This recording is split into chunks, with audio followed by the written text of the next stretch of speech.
नमस्कार, मैं महासिंह, सहायक आचार्य अर्थशास्त्र, राजकीय महाविद्यालय बाड़मेर।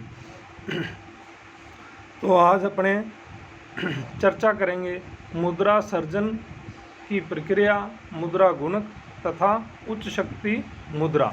मतलब मुद्रा का सर्जन कैसे होता है, निर्माण कैसे होता है, और उसका बारे में अपने विस्तार से आज चर्चा करेंगे। Process of money creation, money multiplier and high power money, ये स्टेप बाय स्टेप अपने आगे नए जो वीडियो है उनमें आने वाले उत्तरोत्तर वीडियो में इसके बारे में पूरी चर्चा करेंगे। तो मुद्रा के मूल्य निर्धारण में मुद्रा की मांग की भांति मुद्रा पूर्ति का विशेष महत्व है। यहाँ प्रारंभ में मुद्रा की पूर्ति के अंतर्गत केवल वैधानिक मुद्रा का समावेश किया जाता था। आधुनिक युग में मुद्रा की पूर्ति का व्यापक अर्थ लगाया जाता है।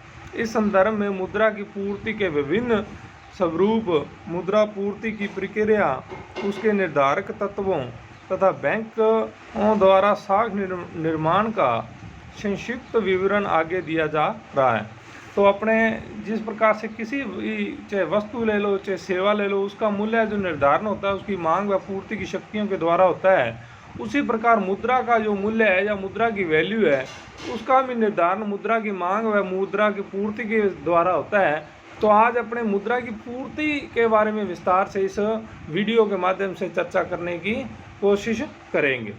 तो मुद्रा की पूर्ति का अर्थ, meaning of supply of money.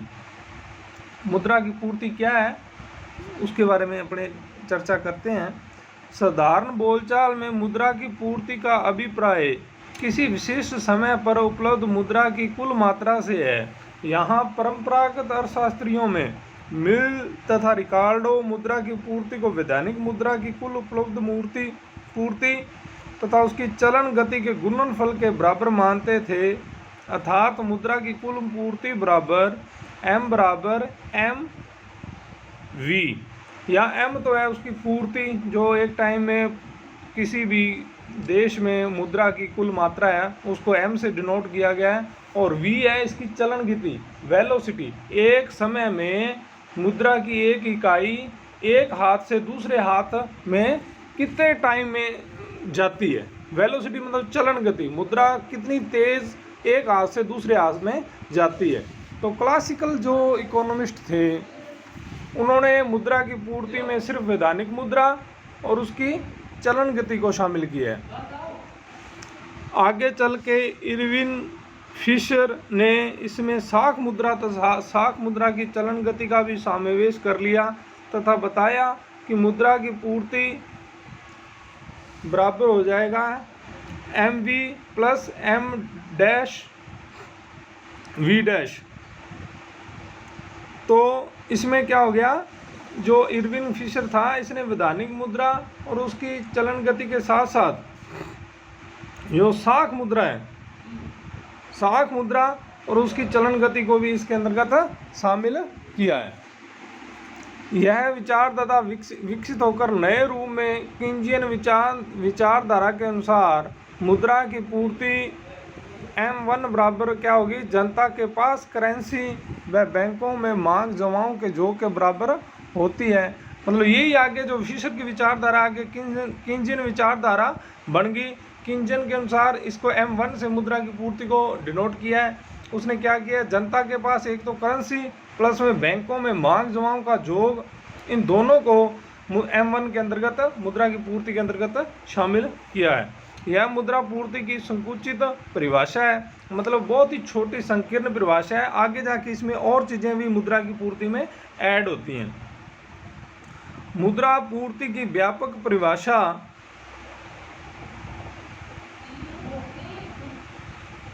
में मिल्टन फ्रीडमैन ने दी। फ्रीडमैन के अनुसार किसी समय विशेष पर मुद्रा की पूर्ति का अर्थ शब्दश वे डॉलर जिन्हें लोग अपनी जेबों में लिए घूमते हैं अथवा जो उनके खातों में मांग जमाओं, डिमांड डिपॉजिट तथा सावधि जमाओं के रूप में विद्यमान है।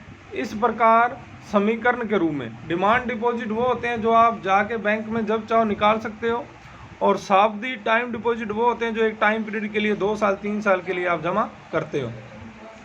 इस प्रकार मुद्रा की पूर्ति जो M2 कॉन्सेप्ट है, विचार है, उसमें क्या क्या हो जाएगा, जनता के पास करेंसी प्लस बैंकों में कुल मांग जमाएं प्लस बैंकों की कुल सावधि जमाएं हो जाएगी।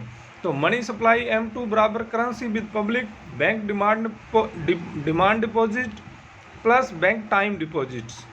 अब सर्वाधिक व्यापक दृष्टिकोण, मुद्रा की पूर्ति का सर्वाधिक व्यापक दृष्टिकोण प्रोफेसर गुर्ले तथा शॉ ने अपनी पुस्तक money in theory of finance में दिया, जिसमें उन्होंने मुद्रा की पूर्ति में जनता के पास करेंसी प्लस बैंकों में कुल मांग जमाएं प्लस बैंकों में कुल सावधि जमाएं प्लस इन्होंने और क्या ऐड किया है, बचत खातों के अतिरिक्त ऋणदात्री संस्थाओं, भवन निर्माण सोसाइटियों तथा अन्य वित्तीय संस्थाओं में जमाओं को शामिल कर लिया जाता है।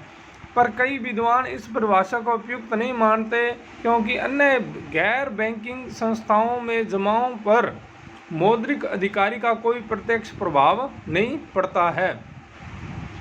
मतलब मौद्रिक जो ऐसी जो गैर बैंकिंग नॉन बैंकिंग संस्थाएं हैं, कहने का मतलब उस पर रिजर्व बैंक का कोई कंट्रोल नहीं होता है, कोई भी मौद्रिक संस्था है उसका नियंत्रण नहीं होता है, इसलिए वो मतलब इसको उचित नहीं मानते हैं कई विद्वान भी इनको इसके अंतर्गत शामिल किया जाए।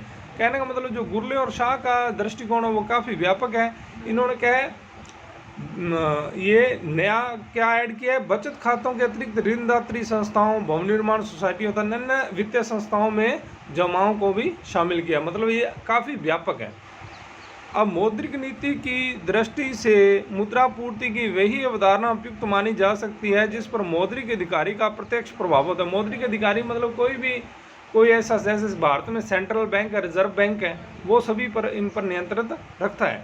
इस परिप्रेक्ष्य में मुद्रा की पूर्ति मिल्टन फील्ड में की परिभाषा व्यापक होने के साथ साथ अपेक्षाकृत उपयुक्त है। इन सभी में जैसे क्लासिकल और गुर्ले और शाह और मिल्टन फ्रीडमैन में देखा जाए तो मिल्टन फ्रीडमैन की जो परिभाषा है वो काफ़ी यथार्थ है और उचित है। अब अपने बात करेंगे भी भारत में मुद्रा पूर्ति की 4 अवधारणाएं। ये कॉन्सेप्ट काफ़ी इम्पोर्टेंट है और अक्सर एग्जाम में ये पूछा जाता है। 4 concept of money supply in India.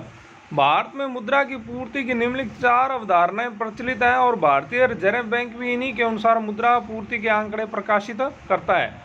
ये कौन कौन से हैं? M1, M2, M3 और M4। इसका संक्षिप्त विवरण इस प्रकार है। M1 यह मुद्रा पूर्ति की एक संकीर्ण अवधारणा है, इसी कारण इसे संकीर्ण मुद्रा नैरो मनी कहा जाता है। इस अवधारणा में मुद्रा पूर्ति में निम्नलिखित 3 बातों का समावेश किया जाता है। ये सबसे संकीर्ण अवधारणा है अभी M1।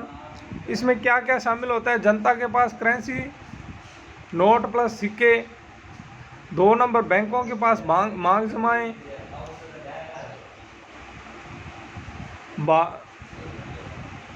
तीसरा भारतीय रिजर्व बैंक के पास अन्य जमाएं, other deposit with Reserve Bank of India. इन तीनों को समावेश किया जाता है M1 में, जिसमें रिजर्व बैंक के पास विदेशी सरकारों, विश्व के अन्य केंद्रीय बैंकों तथा अंतर्राष्ट्रीय मुद्रा कोष तथा विश्व बैंक की मांग जमाएं शामिल होती हैं। संक्षेप में M1 में इन तीनों को क्या जाता है, जोड़ा जाता है अभी। फिर M2 यह अपेक्षाकृत विस्तृत अवधारणा है। M2 ज्ञात करने के लिए M1 में पोस्ट ऑफिस बचत बैंक में जमाओं को भी जोड़ा जाता है, अतः M2 बराबर हो जाएगा M1 प्लस पोस्ट ऑफिस बचत बैंक जमाएं। इसमें M2 में क्या हो जाएगा, M1 प्लस जो पोस्ट ऑफिस में जो बचत की अपनी है जमाएं हैं उसको भी इसके अंदर शामिल किया जाता है। अक्सर कंपटीशन के एग्ज़ाम में ये पूछ लिया जाता है अभी नैरो मनी किसी को होते हैं, M1, M2, M3 या M4। तो M1 को नैरो मनी या संकीर्ण मनी भी बोलते हैं। फिर M3 यह भारत में मुद्रा पूर्ति की काफ़ी प्रचलित व लोकप्रिय अवधारणा है। इसके अंतर्गत M1 में बैंक की सावधि जमाओं को जोड़कर M3 की गणना की जाती है। संक्षेप में इसको समग्र मौद्रिक साधन एग्रीगेट मॉनेटरी रिसोर्सेस कहते हैं।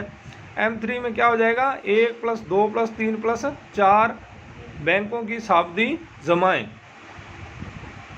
तो क्या हो जाएगा भाई, M1 में क्या जोड़ना है, बैंकों की शाब्दी जमाएं भी जोड़ देंगे तो वो हो जाएगा आपकी M3 मुद्रा की जो कॉन्सेप्ट है वो हो जाएगा। अब है 4 नंबर M4। यह अवधारणा काफ़ी व्यापक है किंतु मुद्रा पूर्ति में इसका विशेष उपयोग नहीं है। जब M3 में पोस्ट ऑफिस की कुल जमाओं all deposit of post office को जोड़ा जाता है तो उसके योग से M4 ज्ञात होता है। अतः M4 बराबर A1 + 2 + 3 + 4 + 5। पोस्ट ऑफिस की कुल जमाएं भी इसमें ऐड कर दी जाती हैं। इस प्रकार स्पष्ट है कि भारतीय मुद्रा की पूर्ति की 4 अवधारणाएं M1, M2, M3 व M4 प्रचलित हैं। यहाँ पर इसमें 2 अवधारणाएं M1 तथा M3 का विशेष रूप में उपयोग होता है। यहाँ M1 मुद्रा की संकीर्ण रूप है, वहीं M3 मुद्रा पूर्ति का व्यापक दृष्टिकोण है जिसके अंतर्गत मुद्रा पूर्ति के सभी घटकों का समावेश कर लिया जाता है। इसी कारण M3 को समग्र मौद्रिक साधनों के रूप में जाना जाता है। तो आज के लिए इतना ही। नए वीडियो में इसी टॉपिक को आगे लेके चलेंगे। धन्यवाद।